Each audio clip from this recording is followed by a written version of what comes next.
Welcome to the Moonflower Show. Welcome to the Moonflower Show. Wow, are we going to do a little song? Yeah, that's our new theme song. Do you guys like it? Let us know in the comments. I will be letting me know in the comments that I do not like it. And just kidding, we don't have a theme song. It'd be really cool if we did have a theme song, though. Yeah, it's on our to-do list for eventually. Yeah, but we're gonna make it all like jazzy. We were thinking of making it like a lo-fi theme song. Yeah, like a lo-fi. Like boom, Moonflower Show, boom, Moonflower. That's not what it would be like. Yeah, it is. Is that what it would be like? I don't think that's what it would be like. You and I obviously have very artistic visions for this future of this project. Yeah. Well, this will be the last episode of the Moonflower Show. Thank you guys so much for coming on this journey with us. No, I'm kidding. I'm kidding. This is a joke. We're continuing this for the foreseeable future. Wow, wouldn't that be kind of scary if the Moonflower Show was over? What Winter is attempting to segue into is tonight's topic that we're talking about. We kind of did like a spooky episode last time in the spirit of the month, but Halloween has still not yet come to pass, so we're still in a good old spooky mood. So tonight we're going to be talking about fear and various phobias. Yes, we're going to do 3 segments.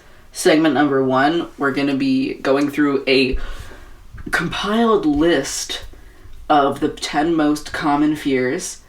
Then we will be... Oh, don't even tell them what the next segment's going to be. Oh, okay. Yeah, you gotta watch. You gotta listen. Watch. You gotta listen. Listen here. Now listen up. Yeah, we'll just leave you in suspense. How do you like that, Moonflowers? But yeah, we're gonna kick things off by... I have gone to various different sources of what are apparently some of the most common fears and phobias experienced by people in the world. And Winter and I are going to go through each one individually and be like, this is the fear of this. Do you fear this? I fear this. Yeah. What must it be like to fear this? And we're just going to share our reactions and thoughts on them. So, claustrophobia. I'm not claustrophobic. The fear of tight spaces. Well, I don't think I'm very claustrophobic. Like, I don't think that I've ever experienced, like, claustrophobia. Yeah.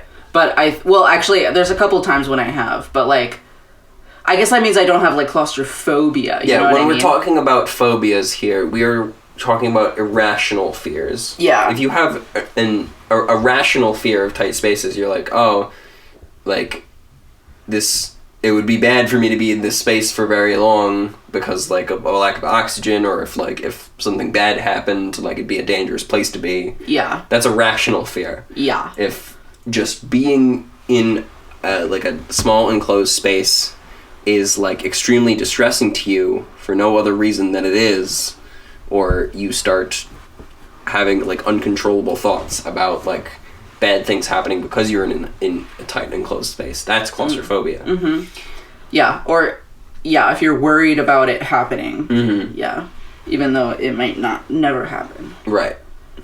That would be a phobia. Are you claustrophobic? I am not claustrophobic. Like, I'm pretty comfortable in tight spaces. Like, it could be a little uncomfortable, of course, but I think that goes for pretty much anyone. I've climbed through some tight squeezes before, some, like, cool tunnels and stuff. Caves. I don't think I've ever been in a cave. It's fun. It's a little spooky. Yeah. But it's neat. What's next? Aerophobia, the fear of flying. You know, do you have aerophobia? I do not. when I was younger, used to have really bad aerophobia. Mm-hmm. Yeah, it was like totally irrational. I was just like, I was scared that I was gonna like die. Like, I thought that planes were dangerous. Or I felt like planes were dangerous. Like, I had been flying like pretty regularly since I was like a baby. And apparently when I was like really little, I didn't mind flying. Like when I was like a baby and like a toddler, like I was fine.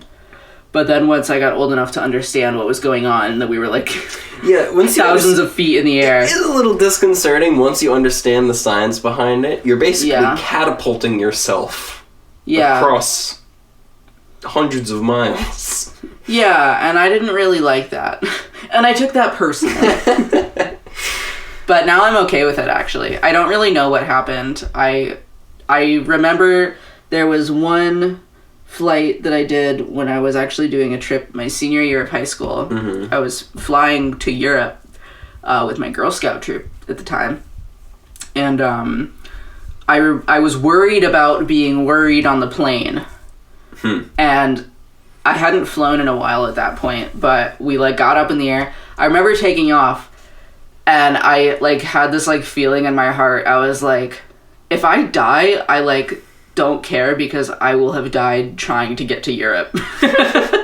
You know, like going on this really awesome adventure. That's almost like the roller coaster feeling. Like the anticipation is worse than what the experience actually is. Yeah, and then I think once I realized that and we got up in the air, and you're spending like several hours getting over the Atlantic Ocean, you know? Oh my gosh. So I think I just like realized that I was okay, and I realized that, I don't know, I guess I just grew out of it. Mm-hmm. I don't know. Yeah, I wasn't afraid after that. I mean, I get nervous about flying, but more so because I think travel is kind of stressful. I'm not like scared of the plane itself, of being on the plane, you know? Nope. I'm like scared of like TSA finding my bottle of shampoo that's like an ounce too big. You're under arrest.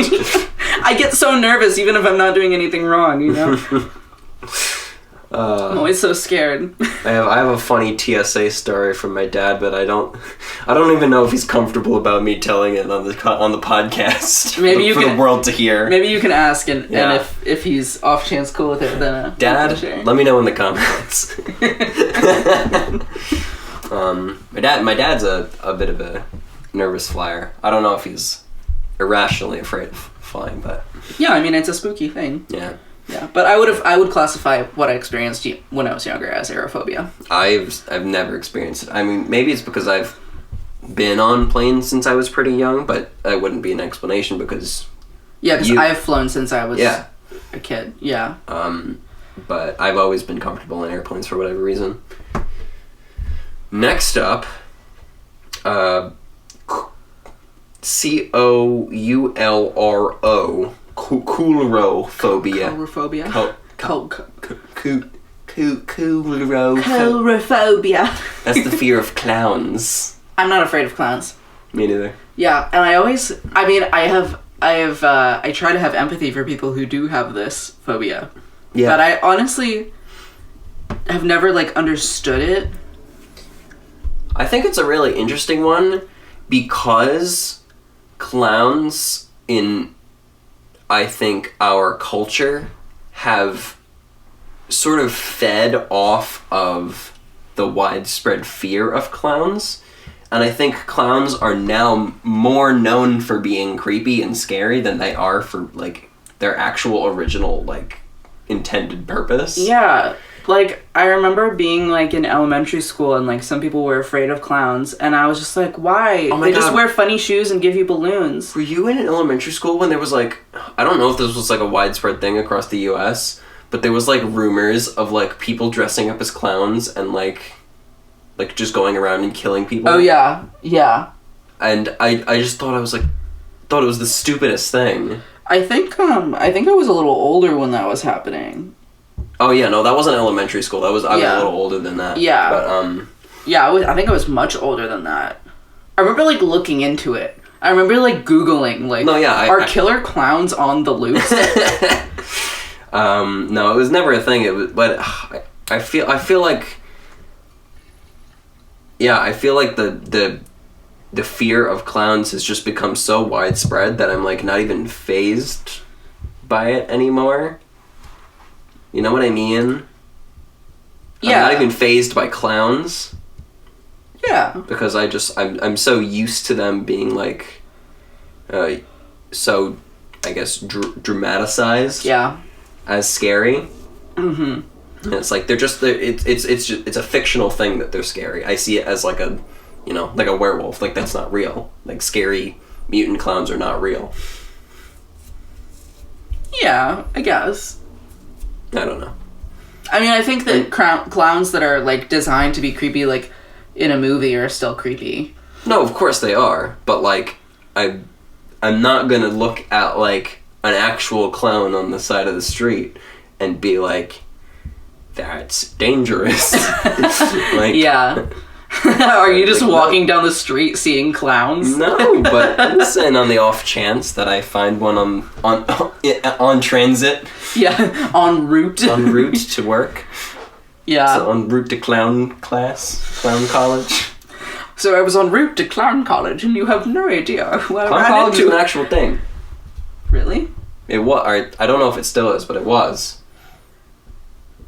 Wow. More on that at another time.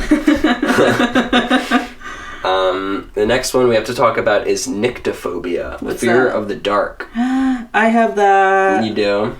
Yeah, well, it's not... how do I explain this? I'm not afraid of the dark, but the dark causes fear in me. I realize that doesn't clarify anything. No, you know what I mean. Okay, I'm not afraid of... No, I'm trying to explain. I'm not afraid of the dark. I'm afraid that there is something that I can't see. I don't like not being able to see. And because... I mean, I've had this fear my whole life. I'm not getting over it. I'm 25. It's not happening. Okay? I have a salt lamp. It's a fancy nightlight. At this point, we're just dealing with it. I'm not getting over it.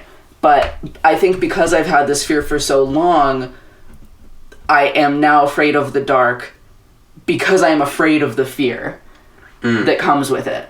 More so than I am afraid of potential things in the dark that I can't see. Yeah. I mean, I think like the ambiguity of it is the reason that most people are afraid. Most people that are afraid of the dark, that's the reason why. Yeah. But I think there's a very, like, you know, common one that happens to some extent in pretty much everybody. Mm-hmm. Like, I'm not so afraid of the dark, but, like, I guess I would describe myself as being, like, cautious in the dark.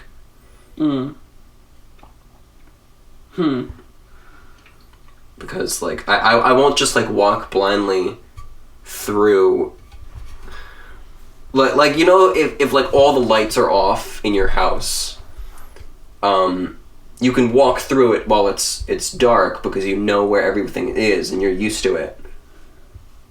Yeah. Like, some people will walk through their house pitch black at the same, like, speed... What? Like, that they would if there were lights on. That is reckless behavior. Well, it's because they're so, like, used to it, you know? But I will always go very slowly and make sure there's nothing in my way and, like, keep my hand on the wall. Uh-huh. So I guess that's what, like, I meant by cautious. Yeah. I think I'm the same way. I mean, but I would guess that most people are, though. You know what I mean? Yeah, I mean, I think that's pretty common. But I won't, like, avoid the dark, you know? Yeah. No, I'll avoid the dark. But it's also not all... I don't think... Okay, the reason I don't think I'm afraid of the dark, per se, also is because I'm not scared in all dark situations. Mm-hmm. Like, if I'm on, like, a bus... Like, you ever taken, like, a bus, like, at, like, a late hour? Like, a long-term, like, Greyhound bus? Yes. Yeah. And they turn the lights out so everybody can go to sleep? Yeah. I'm not afraid in that dark situation. Yeah, that's cozy. Yeah, but I am afraid in my own house when all the lights are off. I think there's something to be said for the volume of darkness, you know? Yeah. Because in a Greyhound bus, even if it's all dark, there's no corners that something could be lurking behind, you know? Mm-hmm. There's a lot of empty space in a house that is fully dark. Yeah, that's true. A lot of empty rooms that are just full of darkness. And Yeah. something about that is, like, disconcerting. Yeah. I get that. There's spaces for the big bad to hide. Mm-hmm. Yeah. Yeah. What's next? Next up, we got phasmophobia, the fear of ghosts. I have that. We talked about some ghostly stories last time. Yeah, it really scared me. You got a little spooked last time. Yeah, I got pretty spooked. Yeah, no, and I do have phasmophobia. And I actually, in my research for this podcast, I looked it up. I looked up, like, phasmophobia, because I was like, am I, like, afraid of ghosts, or do I have, like, phasmophobia? Mm-hmm. And I definitely have phasmophobia. Yeah, Because it will, like, alter my behavior. I can see that. Yeah, like, I literally, like, I cannot, like, get up in the middle of the night to go use the bathroom. And I've just been doing this for, like, ever. Like, I just go to pee right before I go to bed so that I don't have to wake up in the middle of the night to pee. Because I can't. If I wake up in the middle of the night and I have to go pee, I can't go do it. Oh, wow. No, I'm the opposite. If I have to pee, I can't go back to sleep. I am compelled. Yeah, I'm not saying it's easy to go back to sleep, but I can't move. I, like, can't. I cannot get out of bed in the middle of the night. It's very challenging. Unless, like, somebody else wakes up with me. Like, it's not happening. Not even if you, like, turn the lights on? It's hard to even move to go turn the light on. Yeah. The stillness of night. Yeah, it's really disturbing to me. But I looked it up, and I was like, oh, what's phasmophobia, right? Even though I know what it is. Yeah. But that's one of the symptoms, is not being able to, like, get up in the middle of the night if you have to. Yeah. Yeah, it's, like, honestly, like, kind of annoying, but it's also not, like, I have to deal with this, like... Yeah. Like, most of the time there's, like, lights on and stuff, and, like, there's people around, and, like, I'm not, like... It's not, like, an active part of my life, but I will say that, like, it does affect me. It, like, changes my behavior, which I think is part of what defines a phobia. Yeah, so any of y'all out there, if you're trying to, like, mess with me, I'm trusting you to not use this information. Please. If you pretend to be a ghost and I hit you in the head with a frying pan, I'm not liable. But also, I'm not scared of like cute ghosts. Oh yeah. Or like people wearing like a bed sheet. Like, I think that's cute. I don't know if anyone's afraid of that, or maybe there's someone out there, but like. Yeah, or people who might be like, I don't know, like a little spooked by it. Yeah. No. Wait, are you afraid of ghosts? No. I am not. So if you saw a ghost, you would just be chill? You'd be like, oh, hey, what's up? It would largely depend on the context. Okay.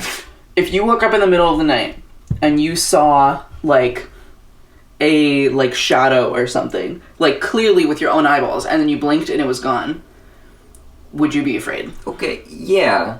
But I don't think that implies phasmophobia.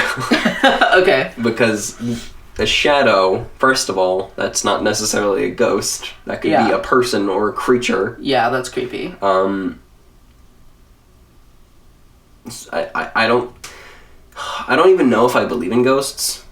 I guess I'm like agnostic towards the belief in ghosts. Yeah, I mean, me too, but that also doesn't help.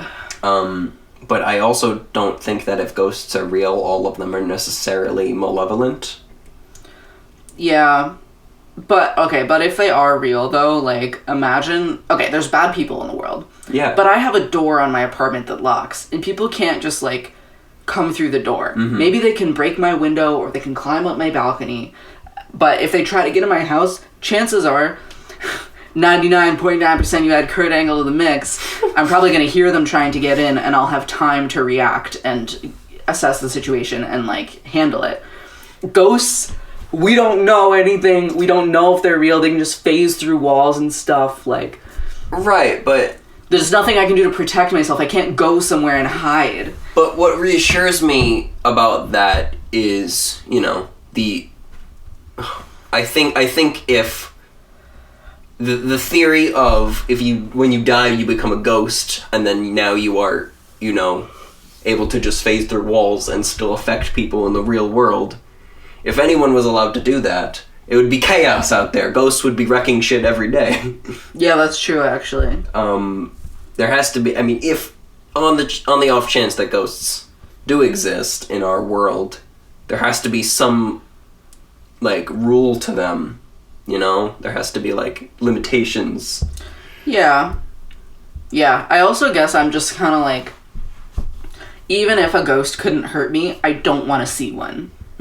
I just don't want to see it. I think it could be neat to meet a ghost. I think I would never want that. I never want it. If I could like sign a document that meant that I would never see a ghost, I would sign it right away.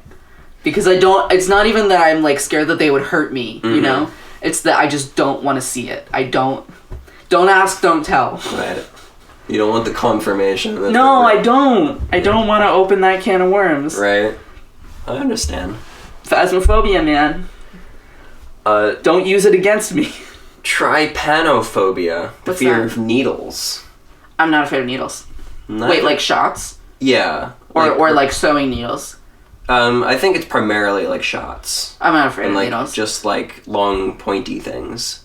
Yeah, I can't say I like them, but I'm not afraid of them. Yeah. I mean, Who likes getting shots? Nobody, but like people have like real phobias Yeah, of yeah. needles and like being injected Yeah. with things. Yeah. No, that which is not me. would be like debilitating if they want to go get a vaccine or blood work or something like that. Yeah, I like really understand that. I understand like how fear can make us avoid things. Like I honestly, in some ways, I think that like my plasmophobia is like really annoying. Phasmophobia? Sorry. We're talking about blood work. Plasmaphobia. Terrified of blood work. I'm fine with the needle going in, but once they take the plasma out, you're like, ugh. I'm grateful in some ways that I understand what it means to have a phobia because I feel like it makes me more empathetic. Like it's not just that you're afraid. It's like it's not just that like you don't want to do something and you just need to buck up and do it. It's like you can't really, just be brave, you know? It's like, oh god, I can't physically go near this thing. Yeah, like if I were to wake up in the middle of the night and I like needed to go to the bathroom, it's literally, it's not that I like need to like summon the courage. It's like my body won't move. Like I like to lift my arm and turn on a light or get out of bed. It's like if an extra 300 pounds were like on my back. Like it's a very physical thing and it's really like, it's like physically challenging to like overcome.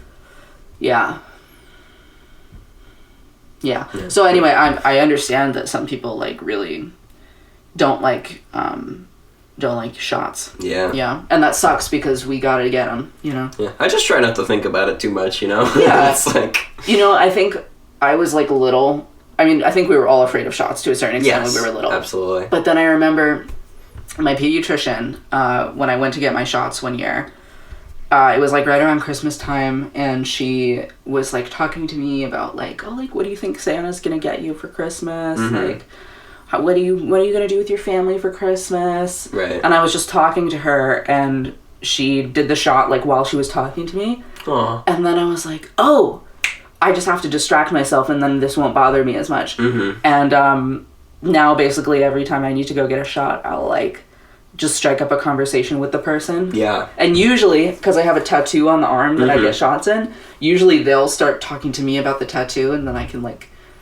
go from there. And then I just don't look at them while they're putting the needle in my arm. You know? Yep, that's I'm nice. like, I don't need to see that, you know? Yeah. I always like it when I go to get a shot and the person giving it to me is like very friendly. Yeah, it's very helpful. Like when I went to go get both doses of my COVID vaccine, the people who administered them to me were like very friendly and conversational, and I appreciated that a lot. Really? Mine were like not friendly with me at all. Oh. unfortunately. They were just like, allergies, date of birth. And I was like, I mean, to be fair, they were probably dealing with a very high-pace environment. Yeah. Oh yeah, so you got lucky with your I did get COVID lucky, shot yes. people. Yeah. But... yeah, I mean, I wasn't there to converse. And I do get a little anxious when getting shots, too. I think, like you said, most people probably do. Yeah, it's not a pleasant experience. It stings. I always, like, have to mentally, like, remind myself that I've, like, gotten shots before and it's been okay. Yeah, it's, like, literally fine. Yeah. But there's something about, like, thinking about, like, I can see, because the needle can be quite long, you know? Mm-hmm. And it's like, I do not want that in my arm, no thank you. And, yeah. Oh, you know what else helped me get over a fear of needles? You know what I was afraid of for a while?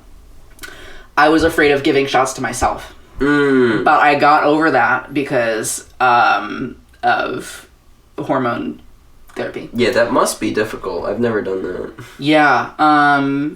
It was really challenging because, I mean, the needles are short. Mm-hmm. And I put all mine into my belly. Mm-hmm. So it didn't, like, hurt per se, but it was just, like, a lot of, like, psyching yourself up to, like, do it. Yeah. And it was really stressful. I had, like, a little routine. I would, like, put, like, metal music on, like, whenever I had to do it. Yeah. Yeah. And I would just, like, think about somebody who I, like, wanted to do right by. Yeah. And I would be like, I want to be, like, a strong person for this person. And then I would just, like, do it. And I would be like, yeah. And then I would get really scared again the next week. You're very brave. Thanks. But yeah, no, I think doing that has made me way more comfortable with somebody else giving me a shot now. Yeah. So I'm like, you can do it. That's fine. Like, you can just do it. Yeah. But me doing it to myself, giving yourself shots is, like... I don't know. I didn't do it for long enough to get used to it. Yeah. Yeah. Gotcha. Yeah. Next on the list, we have acrophobia, or the fear of heights. And I am a haver of acrophobia. You are a haver. I'm a haver. Yeah. I am not I don't think I'm a haver. And it's not like a look out a window and be afraid of it. Yeah. It's like I am afraid of being up high and, like, exposed to, like, the exposed to falling, I guess, but, like, even in this very slightest sense. Yeah. Like, even if there's, like a railing of some kind, Mm-hmm. I, like, probably won't want to even go near the railing if I'm up really high. Because something in me is like, something's gonna go wrong. Like, something could go wrong, and then you're going to be hurtling to your death. Yes.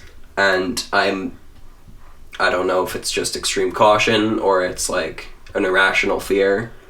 But I just do not go near very, like, high heights when I can avoid it. Yeah, well, the thing about that is, like, I don't think that that's entirely, like, irrational. Yeah, like, I don't think it is either. It's tough, but yeah. It's like, what do you even define acrophobia as then? Because, like, I think something that would be, like, debilitating, like, if you, like, wouldn't ever, like, go to the top of, like, the Empire State Building, or if you wouldn't go up the Eiffel Tower, but or, is that debilitating though?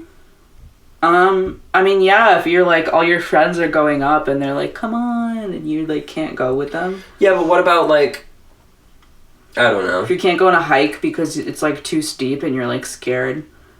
I have had difficulties before, like, going near, like, cliff sides and stuff. Like, even just being generally near them. Like, I think if I went to the Grand Canyon, I'd be very anxious. Yeah. Well, I think a lot of people are scared of the Grand Canyon. Yeah, I'm not sure. But yeah, I don't think I have a fear of heights. Like, I think I'm cautious when I'm in high situations. Mm-hmm. But I'm not like, you know, like, not gonna do something just because I'm like, nervous about it, you know? I'm probably gonna do that. I don't do high, like, roller coasters that go up really high. I'll do those. I just don't. Yeah, I hear that. I think for me, like, I'll do roller coasters. I'll do pretty much any roller coaster.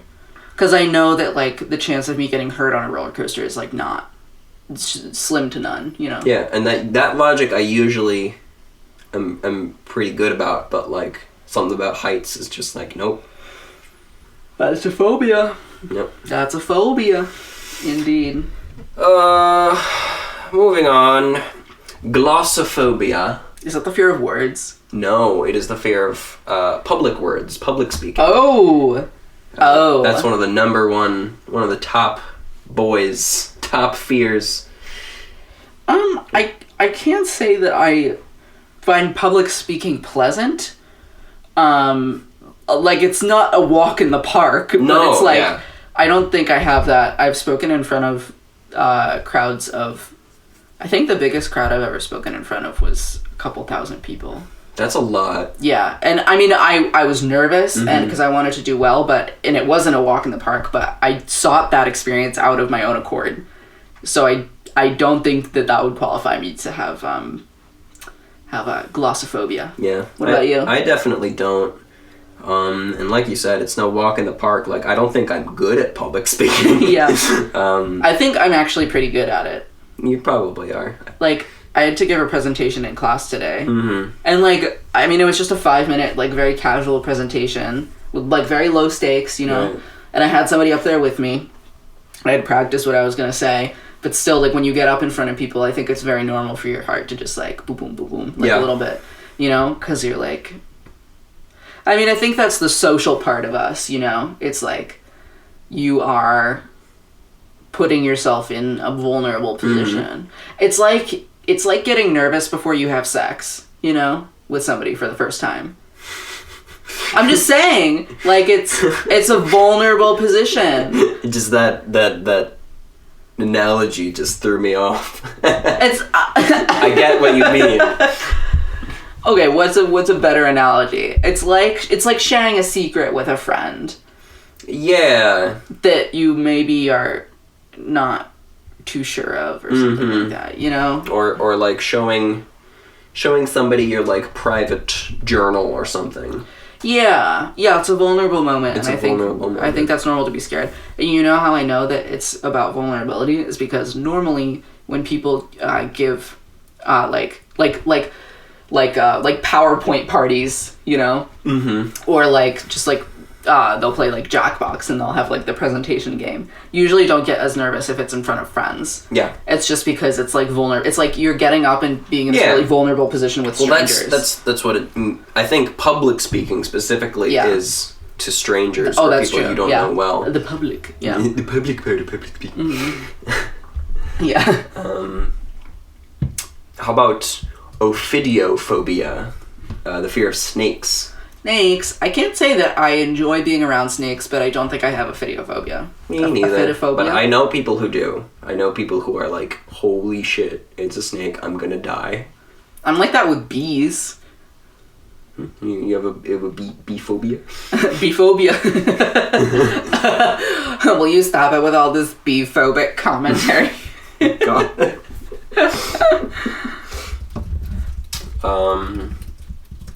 But yeah, I mean, somebody who has a ophidiophobia would like not even go to like the zoo to see a snake that was like in an enclosed glass case. Like, you just won't even want to look at a snake in person, no matter the context. Yeah. I don't have that. Well, that's how I am with ghosts.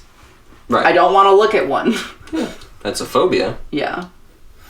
And then finally, this was the most common fear on most of the sources that I compiled into this list was arachnophobia. Fear of spideys? Yeah.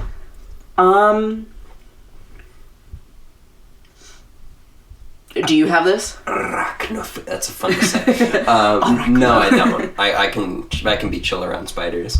I think for me it depends. Well, yeah, if I don't like big ass hairy fucking tarantulas, I definitely am skeevish around those. Oh yeah, but I would also be like skeevish around like raccoons. Yeah. Like anything that's like the size of a baby raccoon or larger is like, I'm gonna be skeptical of that. Yeah. But it also, for me, depends on, like, if I'm just, like, in my house and I see a spider, I'm not gonna, like, freak out. Yeah. But if I'm in the shower, shower spiders are the worst. And they go in there because it's dark and they're gonna, like, catch the bugs and there's, like, water and stuff. But I'm like, man, I am, like, naked and vulnerable, and you're just, like, right there, and, like, I have to finish showering. I'm okay with seeing a shower spider on the wall, but if a spider's on me, that's when I get scared. Oh, yeah, I don't like spiders on me either. Yeah. Yeah. And I actually think spiders are kind of cute. They are. And I appreciate them because they eat bugs. Mm-hmm. I'll usually leave a spider be in my house. I will if I know it's a kind of spider that isn't harmful. But if I see, like, a kind of spider that I don't recognize, I immediately try to get rid of it or kill it. Yeah. I guess that makes sense.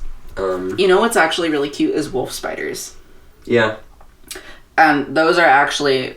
They have a lot of personality. Mm-hmm. I had a couple of them in my old apartment in Binghamton. And I hadn't had, like, wolf spiders in my house in, like... Well, I think I might have seen one or two, like, growing up, but I hadn't seen them in a while, so I looked up what they were. Mm-hmm. And they're really smart, and they just run away from you. Right. But if you're looking at one, it knows that you're looking at it, so it's not going to move. Right. But then as soon as you look away, it'll be, like, gone. But it's running away from you. It's running away. He's scared. For some reason, that's adorable. Yeah, isn't it? Yeah. And they eat bugs, and they're, like, fuzzy, and they're pretty small. Yeah. If I see a wolf spider, I'll, like, let it be, even Yeah. though they're kind of scary. Mm-hmm. Yeah. I'll sneeze. There it is. I've had to sneeze for 36 minutes. I delayed starting this episode because I had to sneeze. Yeah, and I was just staring at Winter for, like, a good 15 seconds because they were just, like... with the face, like that you're about to sneeze. Yeah, and it was not good. So I guess we should move on to our next segment, which is Guess That Fear. Mm-hmm. My first one for you. I was going to explain it a little bit. Oh, okay. We looked up some more obscure phobias, and we're going to say the names of them. We're going to take some turns. Trying to guess. And then, the other person's going to guess what the phobia is. We're probably going to get them all wrong, because... Yeah. unless we really, like... I don't really know, like, word roots that well. It depends on how hard the ones you picked are. Yeah. Mine are kind of pretty hard, but... Mine are medium hard. Wait, how many did you pick out? 4. Okay, I have 5, actually. So can I go first so we can, like, alternate? Can I actually go first? But I would like to go first so we can, like, alternate. I have a really good reason for going first. What's your reason for going first? I can't tell you until after I go. Fine, you can go first. Okay, my phobia... Is it the fear of going first? Is it really? No, it's not, but that would be really fun. Dang You it. can do 2 in a row after this. Okay. My first one is sternutophobia. Wait, does it say it on the screen? Yeah, here, Okay. I'll remove it. Okay. Strenutophobia. Sternutophobia. Strenutophobia. Wait, it's not sternute, it's sternutophobia. Sternute. Like sternute, yeah, you got it. How do you spell that? Sternuta phobia. I like how you're like, oh, is it on the screen? I don't want to see it. Well, no, I'm talking about the answer. Oh, no, the answer's not on the screen. Oh, okay. It's spelled like this, sternutophobia. Sternutophobia. Fear of, like, silver? Like sterling silver? No. Fear of the night sky? No. How about we each get 3 guesses? Sure. This might go on for a while, though. The fear of stirring a pot. No. Okay. It's the fear of sneezing. Gotcha. I was trying to segue so good. Oh, that must suck for people. Yeah. Like, the feeling... Like, imagine you get the feeling that you need to sneeze, and then you're Oh, man. Imagine being, like, the partner of somebody with that. Like, they get the feeling that they're gonna sneeze, and then they just, like, grip your arm. God. Okay, you do 2 now. Alright. Scoptophobia. Fear of the gynecologist. No. Fear of... Fear of telescope. No. Fear of... Scopophobia. It's not the fear of scopophobia. No. I'm just thinking. Colonoscopy. Like, okay, colonoscopy. What is colonoscopy? It's a butt exam. Scopy. Okay, I think it's the fear of, like,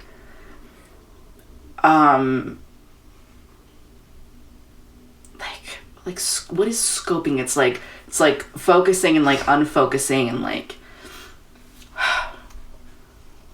putting something kind of, like, inside something else, I think. I'm giving you 10 more seconds. Okay, I think it's the fear of, like, putting something inside something else. No, you were on the right track. It's the fear of being stared at. Oh, I kind of was right. Yeah. Yeah, nobody does like being stared at during their colonoscopy. God, imagine eye contact. Oh, no. No, thank you. No, this gracias. is like a debilitating fear of, like, just people looking at you. Wow. And, like, it can vary from, like intense stares just being the only thing that bothers you to, like, just being, like, looked at in general. That sounds like it would be really hard. Yeah. I mean, like, what if you want to date somebody and they look at you and they're like, you're beautiful. Put a blindfold on them always. You know who would be great for them to date is somebody who was blind. That would be true. That'd be perfect. Cute story idea. Yeah. Maybe. Maybe it would be cute, maybe it would go horribly. Yeah. Alright, I'm doing another one. Okay. I don't know really how to pronounce this one. Deipnophobia. Deipno phobia. Deipnophobia. Deipnophobia. DEIP. DEIP. No. That's like deity. Deipnophobia. No. Maybe I'm doing the wrong one. Maybe, like, I'm the wrong type of prefix. I'm gonna say fear of God. Nope. Fear of being a god. No. Deipnophobia. Diet. Fear of dieting. Nope. Not even close. Well, I mean, this is the fear of dinner conversations. Oh, jeez. Yeah, and this is. I'm afraid of that. Yeah, no, it's a pretty obscure like phobia. Yeah. But I think it's something that causes anxiety to some extent in a lot of people, like especially like, you know, as a kid, like tense dinner conversations with the family. You know, just like sitting there in silence with the sound of like plates and then like, oh my god. So and they're like, we got your report card in the mail, and it's like, fuck. Like, why is this like a house meeting right now? Why is this an intervention? Yeah. Over some meatloaf? It is always like that. I feel like families, like, they want the dinner to be like a time to like connect with the kids and like be a family. I feel like it backfires. I think it backfires. I think it doesn't work out because I think that you want, first of all, I don't know, I think you want like food time to be like nice and like peaceful. Please. Yeah, and like I think that, I mean, I know it's hard because everybody's schedules are usually really busy, but I don't know, I feel like that's such like, it's just gonna make anxiety around the dinner table to like, and I feel like we all deal with that, you know? Yeah. At least because like my family, like, I was supposed to go sit down with them for dinner every night. Mm-hmm. And it was just like, man, what are we going to talk about? Like, I don't want to talk about anything, you know? I just want to, like, eat my, like, meatloaf and, like, yeah, you know? And I feel like that part of our culture really stems from, like, you know, like, upper-class society treating every, like meal like it's, like, a business dinner, you know? Right, yeah. Like, can't we all just be the real, proper man? manners. Yeah. No elbows on the table. Oh my gosh, I used to get yelled at for putting my elbows on the table. Thank and when I goodness asked why, oh my gosh, I talked back about this because I was like, why? I was like, you need to tell me why. I was such an annoying kid when it came to why, but it was just because I think I like dealt with some annoying rules.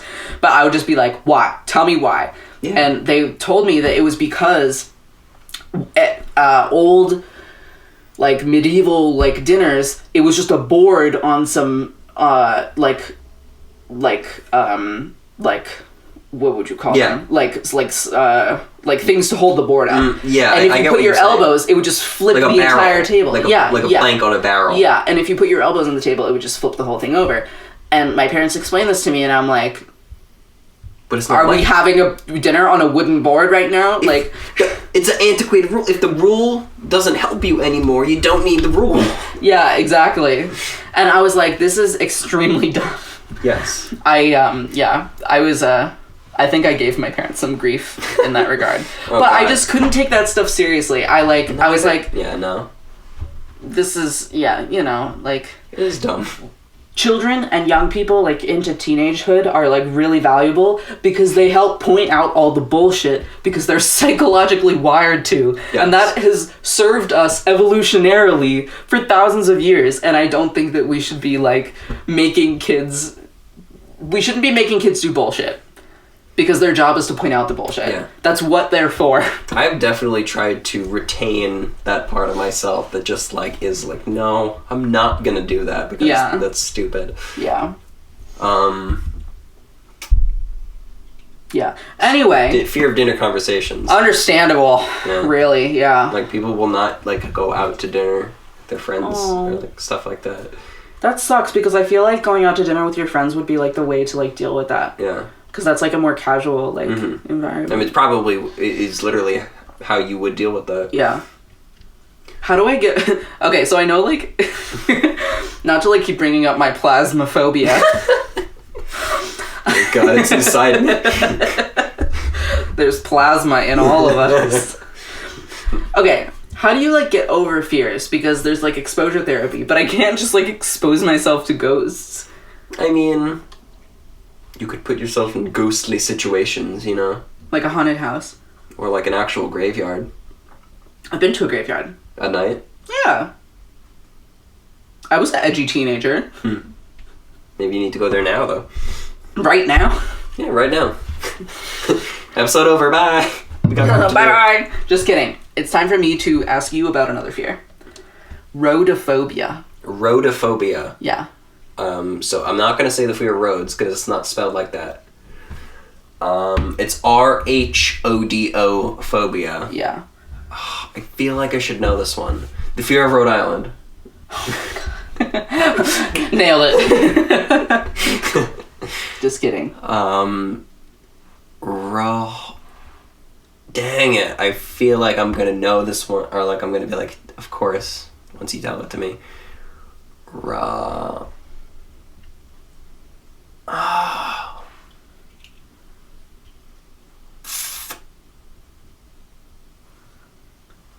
Rhodophobia. Yeah. Rhodophobia.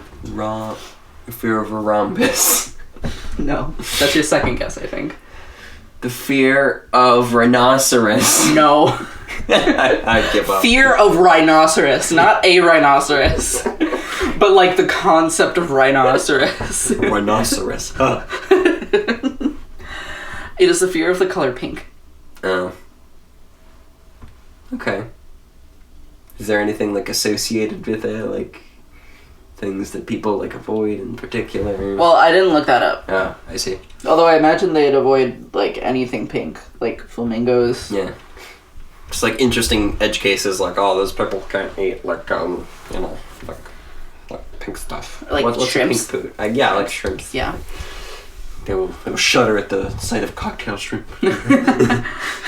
Cannot go to cocktail parties lest there be cocktail shrimp. This one is a modern phenomenon. Nomophobia. Nomophobia. That's the fear of not having any more phobia. I'm just kidding. But I'll have that count as my first guess, because obviously that was stupid. Your guess is revoked. Guess number 2 will be... No, I think it's the fear of names. Nope. Nomo. Nomo. No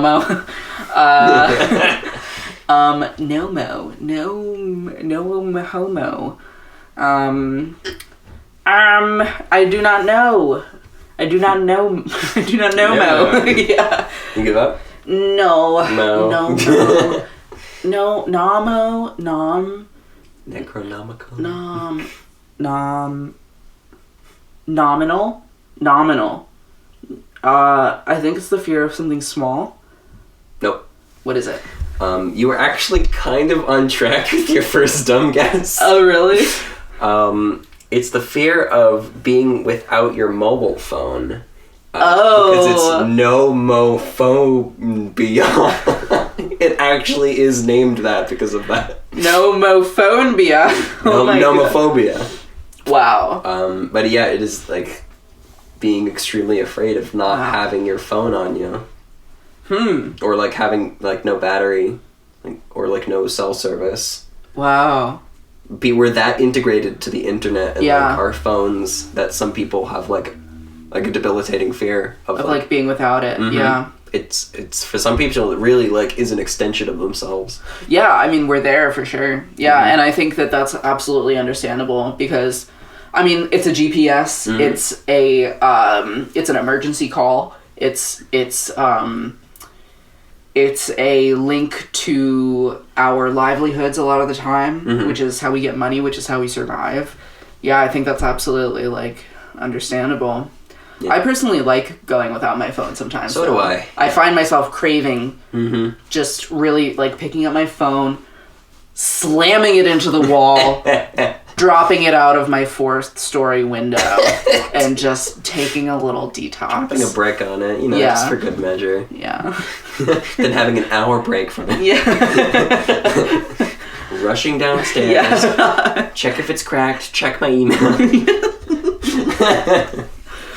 I think that I only feel that way because my phone, it like never ends when you're in grad school. Yep. Like you're always, like when somebody texts you, like people will text you like very late about like group projects and stuff. And it's not anybody's fault. It's just like people keep different hours. Yeah. So, yeah. I believe it is your turn. Oh, it is my turn. Arithmophobia. I know this one. Okay, what is it? It's the fear of math. No. What? It's not the fear It's not the fear of math. Or the fear of numbers? It's the fear of numbers, yeah. Oh, okay. Yeah. I mean, I think they go hand in hand sometimes. Yes. You can't do math without numbers, really. Yes, but you could do numbers without math. Right. Yeah. Yeah, I guess this has to stem from just like bad school experiences or some shit like that. Yeah. Yeah. But that's unfortunate because math is cool. Or I think maybe some people with like OCD. Like yeah, who are that like could be true. Counting and like that can be really that can be really tough. Yeah. I think math is cool. I love math. Yeah. Honestly, I would love to be doing some calculus right now. Oh my god, I watched a YouTube video the other day about a teacher teaching like the concepts of calculus to like middle schoolers. And I was like, oh my god, why isn't this the way calculus is taught everywhere? Or like at least like the first lesson that you get on calculus, even like in high school or college. Because the video began by saying like calculus is like a major block in a lot of people's like schooling because it's the first time in a while in the study of math that you have to deal with completely new and non-intuitive concepts. This has nothing to do with the rest of the episode. Yeah, and that's true, but also, like, calculus is so powerful. And once you understand it, it's like you build, like, a second intuition, like a second mathematical intuition for it. I haven't studied calculus. I studied it in high school and then my first 2 years of college. Yeah. So it's been since 2015, and it's 2021 now, so 6 years. But I could still, like, sometimes I just, like, think about calculus for fun. Like, I'm sorry, I'm a nerd. But I can, like, still understand. I, like, get it. Yeah. It's, like, in my brain, you Yep. know? And I cannot, it's just going to be there. I know it's going to be there forever. Once Yeah. you develop that mathematical intuition, it's like there. And that's why I think it's such a tragedy when like, I know people get to calculus and it's like, I think a lot of people stop enjoying math at that point. Yep, that was Yeah. me. I took pre-calculus in 10th grade, in which you don't actually do anything calculus related. It's just like, okay, making sure you understand all the concepts Yeah. that you're going to use in calculus before you actually get into the calculus. Yeah. I did fine in pre-calc, and then I took AP calculus the next year. Destroyed me. I didn't understand a single thing. Did you take, wait, you took AP calculus? Yeah. Did you take AB or BC? Do you remember? It was AB. I took BC. Before AB? No. So you took AB, then BC? No, I just went from P-Calc to BC. That's what I meant by before AB. Or you didn't take that at all? No, I didn't take AB. Oh. Usually in my school, you took pre-calc, and then if you were really good at it, you could go to BC. Right. And then if you were not so good at it, you would do AB. Yeah. Anyway, Yeah, I was just curious. Yeah. is unintuitive, and I wish somebody had taken 10 minutes to explain the concepts in an intuitive way before getting into the lessons, and Totally. I am spiteful about that. But Yeah, rightfully so. I mean, like, I remember I got to a point, like, in calculus, and it was, like, late in the year, and I was like, oh, I can figure out areas with this shit. Yes. And I was like, oh! that's the point. Yeah, like, nobody had, like, said anything about that. They were that's just the like, worst. take these numbers and do this thing. Yeah. Yeah. It's the worst. I had a great teacher, too, and it's, like, surprising to me that, like, he didn't make it intuitive. Oh my gosh, my calculus teacher was amazing. And she's a story for another time, but long story short, she gave us an A on everything. She was like, don't worry about the grade. But then she would come over to us, like, during class, like, while we were doing group work together, and she would be like, lean over your desk and, like, look at you square in the eye and be like, what are you doing? And then you would have to explain your work together, and she would go, okay. No, why are you doing it that way? And she would, like, make you explain what you were doing. Gosh. And then she would just nod, and then she would say, okay. And then she would walk away. I have a that phobia. But it was amazing. And then if you asked her for help, she would, like, help you. Oh, But man. she would, like, only help you with questions. But it was great. Right, She was, and I think pretty much most people in that class got a 5 on the exam. That's great. Yeah, anyway. Maybe I'll say more about her another time. Mr. Habibi, if you're out there, you're an amazing teacher. An amazing pianist. The word pianist. As a pianist, the word pianist gets me. Yeah. Is it your turn? Yes. Give me a fear. This one's creepy. Teratophobia. Teratophobia. Fear of tarantula. No. Teratophobia. It's Terato phobia. Terato. Terato. Terato. What starts with Tornado. What starts Tornado. with tertiary? Fourth. What was yours? Turd. Sorry, what was the word? Can you repeat it? Yeah, sure. Turd. Teratophobia. Okay, A-T-O. Terato. A-T-O. Atto. What else has atto? Atto. Your process of doing this is very interesting. Atto. Atomic. Like atom. So like fourth atom. I think it's the fear of like physics. Nope. The fear of like Terato.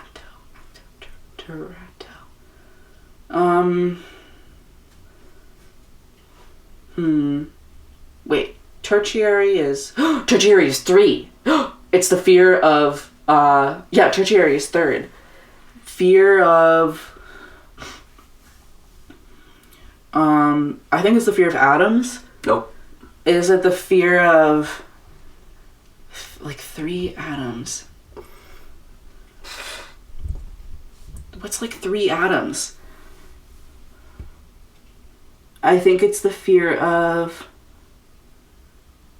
explosions. Nope. Not Okay. even close. Was I on track at all? No. Oh, I tried so hard. I mean, like I said, some of these word roots are just like, where did they even come from? Yeah. Is the fear of giving birth to a monster. Wow, that's spooky. Yeah. It is spooky. I guess understandable. I mean, who would want to do that? Right, but it's the fear, like you're so afraid that you'll give birth to a monster that you're not going to get pregnant Yeah. in fear of giving birth to a Wow. monster. Yeah. Because that's like your biggest fear. Wow. Isn't that creepy as fuck? Yeah, but I mean, I understand why people would feel that way. Yeah. Yeah.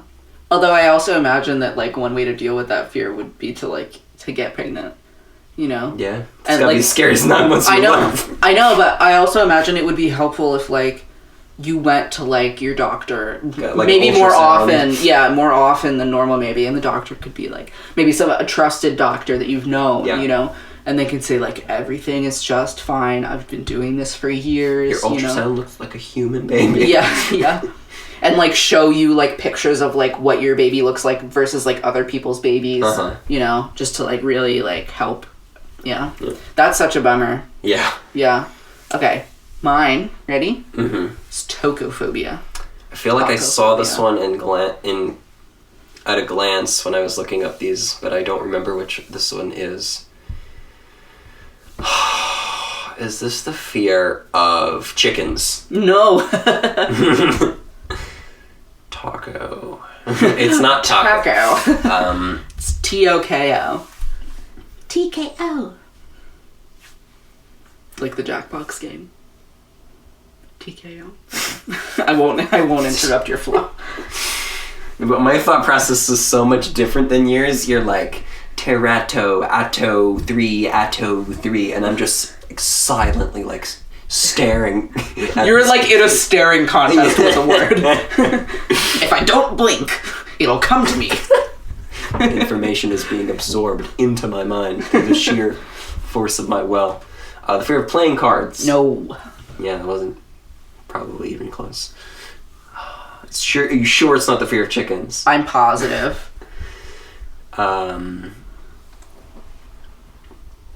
It's not the fear of grass, is it? No. Okay. It is the fear of getting pregnant. Getting pregnant. Yeah. I mean, Yeah. when you think about pregnancy, it is a little weird, Yeah. but I digress. Yeah, but I imagine people with tacophobia, like, wouldn't even have sex for fear of getting pregnant. Gosh.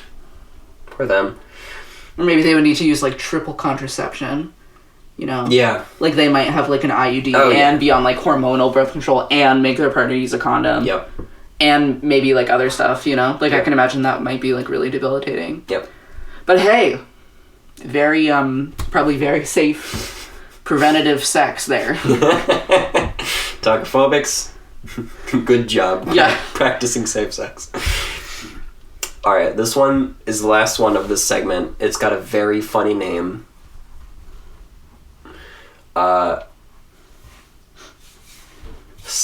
Sidenglobophobia. Side and glotophobia, how do you spell that? Or Sidon. Sidon. Iridocyclitis. Okay, it's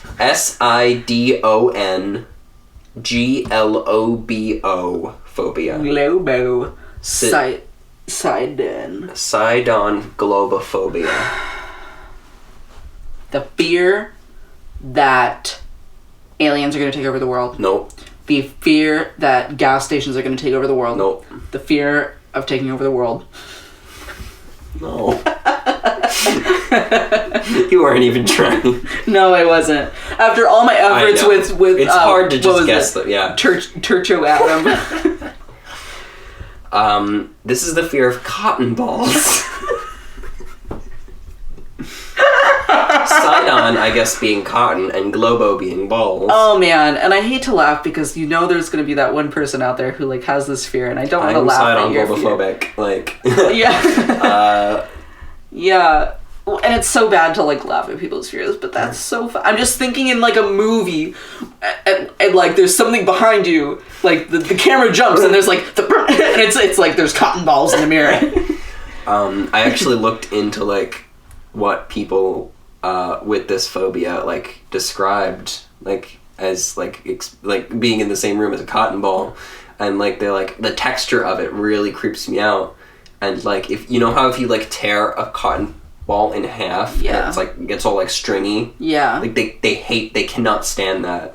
Wow, just seeing it, yeah, it makes them like grit their teeth and like just like they cannot like visualize and like just process the texture of a cotton ball. Like do you know trypophobia?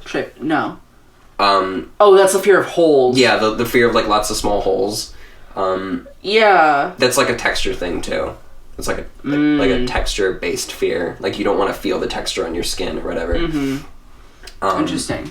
Yeah. But it's similar to that, but it's specifically about cotton balls.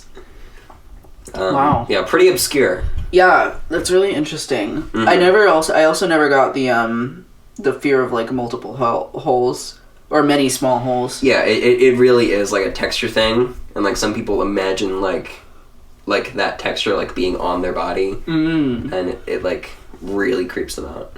Interesting. Okay, well that's it for Guess the Phobia.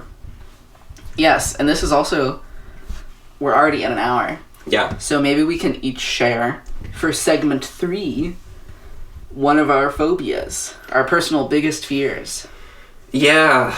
Well, I will begin, if that's okay with you. Yeah, I've already shared some of my fears. I did say that I have a fear of heights. Yeah. And that's probably one of my biggest fears. But something that we haven't discussed yet, that I'm very afraid of, is isolation. Wow, I don't even think that I knew that. Yeah. Like isolation, like prolonged isolation. Like you would not want to be at a research facility all by yourself in like in the Arctic. No, I think I'd be very scared and very sad. Yeah. You'd be very scared? Yeah. I think I would just become very fearful of like a lot of things and very anxious. So you're afraid of becoming fearful in that isolation. No, just the thought of I would avoid a situation where I would be isolated, you know? Yeah. Yeah. I think I don't like the idea of that, but I can't say that I'm afraid of being isolated. I'm not afraid of being isolated in a social environment. I wouldn't mind staying alone in my apartment for a week if I could hear the sounds of the city around me. Yeah. I think I could do fine with that, but I don't know. I feel like I would not do well in a situation where I like was unable to go see other people for like an extended period of time. Yes, same if I was an astronaut or something, like I don't think I could do that. No, I used to want to be an astronaut when I was younger, and now I don't want to be an astronaut. You know, that actually is related to one of the fears that I have. Yeah. I've tried to like put this fear into words for so long, and the best way that I can think of to describe it is that I'm afraid of empty spaces. That is, I think, it's not uncommon. Like, I am afraid of Yukon territory in Canada. I would actually really love to see it one day because it seems really beautiful, but I am terrified of how sparse the human population is there. How vast it is. I am disturbed that there are places on Earth like that. So you're afraid of the wilderness? But not just the wilderness, because even if it was like man-made, if it was like a man-made like empty building that was just miles and miles with nothing in it, I would not like that either. Like, I don't like the mall when it's empty. I see. You know what it is I don't like spaces that I want to have people in them when there's no people. And I think that looks like the wilderness, and it looks like spaces that like are normally like social and where there's normally people, but then there's not. Or like a movie theater after hours. So you like wouldn't like go to like an abandoned hotel or like movie theater just like explore? No, because it's empty. Or like a stadium when nobody's in it? No, I don't like that. What? Ooh, because I would love to. You can find another friend. Oh wow, that's kind of. I actually love seeing like places that are usually very populated, like unpopulated. Oh, really? It's very interesting to me. Like the streets of New York City, like as tragic as the circumstances were, like when the pandemic began. Yeah. It was really jarring to see like the streets of New York City and like the subway stations with so few people just out and about. Yeah. Because like there probably hasn't been that few people ever since like the birth of New York City. Yeah. Just out and about on the streets, and it's just very like interesting and novel. But what about that? Does that kind of thing like spook you? Yeah, I think it would spook me, but maybe less so because there's like people. There's some people. Yeah, like there's still some, like it's not empty. Yeah, it's just like large like swaths of like space too. What would you do in like an apocalypse? Oh God, if I like real question, if it was what kind of apocalypse? Zombie apocalypse. Zombie apocalypse. What kind of zombie? Fast or slow?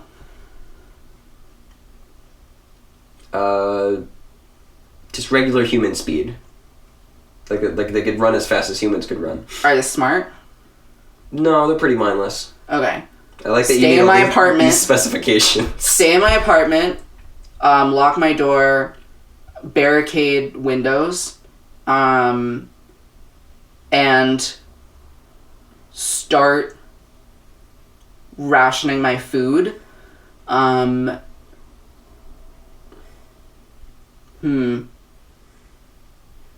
think I would also... Like, it depends on other things. Like, if I don't have electricity, I think my first priority would be water. Because I couldn't, like, boil water to, like, clean it. But, yeah. I think I would fort up here. Yeah. And then, like, make a plan. Like, I would start rationing what I had and then make a plan to get more supplies. I was more just asking about, like... What do you think it would be like for like to see all those kinds of like empty spaces? I wasn't asking for your comprehensive zombie apocalypse survival. You asked what would I do if there was a zombie apocalypse? I mean, I'm glad you told me. Well, if I had to go get supplies and stuff, which I would I mean, I think I would try to find like arms, you know? And I would just make those trips as quick as possible. Yeah. You know? And I would just not think about it. I would have a plan and I would go, you know? Yeah. Get to Walmart to get to the guns. They're on the other side of the store, but there's all this empty space with nobody in it too. I think that I would be having more different things to be afraid of at that point. Like, I might be less afraid of the space and more afraid of the zombies. What if Winter? What if there's zombies? What if there's no zombies?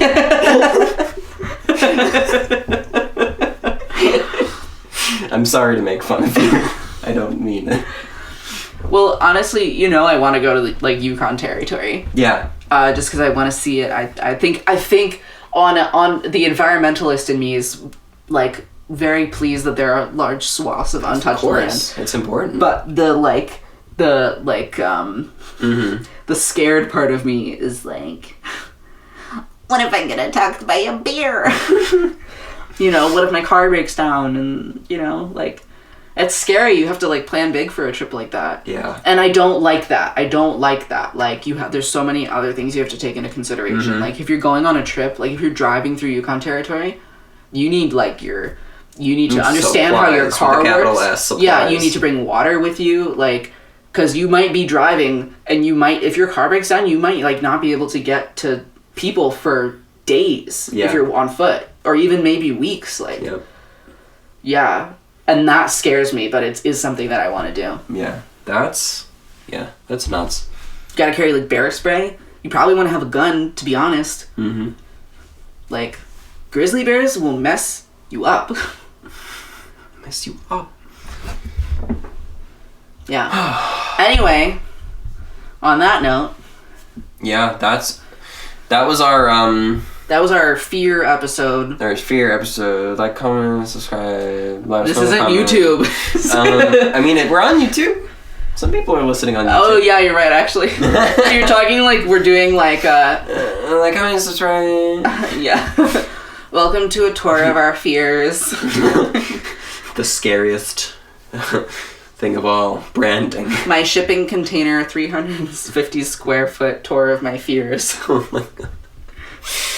Oh, happy Halloween, everybody. Happy Halloween! Enjoy being afraid and enjoy the holiday. Mm-hmm. And we will see you in November.